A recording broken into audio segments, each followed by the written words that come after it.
శ్రీరామనవమి శుభాకాంక్షలు. ధర్మానికి ప్రతీక, సత్యానికి నిలువెత్తు నిదర్శనమైన శ్రీరాముడి జన్మదినోత్సవం ఈ పవిత్రమైన రోజు అయోధ్యలో దశరథ మహారాజుకు, కౌసల్యదేవికి జన్మించిన శ్రీరాముడు సత్యవంతుడు, ధర్మవంతుడు, పరిపూర్ణుడు. రాముడు భగవంతుడే అయినప్పటికీ మనిషిగా జీవించి మనకు జీవన మార్గాన్ని చూపించాడు.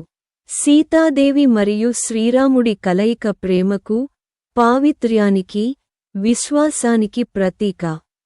సీతారాముల కళ్యాణం అనేది కేవలం వివాహం కాదు, అది ధర్మం మరియు భక్తి కలయిక. ఈ పవిత్ర కళ్యాణాన్ని ప్రతి సంవత్సరం భక్తులు ఘనంగా జరుపుకుంటారు. శ్రీరాముడు మనకు నేర్పిన విలువలు: ధర్మం పాటించడం, మాట నిలబెట్టుకోవడం, తల్లిదండ్రులకు గౌరవం ఇవ్వడం, ప్రజల కోసం త్యాగం చేయడం. రాముడు చూపించిన మార్గం ప్రతి మనిషికి ఆదర్శం. శ్రీరామ నవమి రోజున ఉపవాసం, పూజలు, సీతారాముల కళ్యాణం నిర్వహించడం మన సంస్కృతిలో ముఖ్యమైన సంప్రదాయం. ఈ రోజు మన హృదయంలో భక్తిని పెంచి ధర్మ మార్గంలో నడవడానికి ప్రేరణ ఇస్తుంది.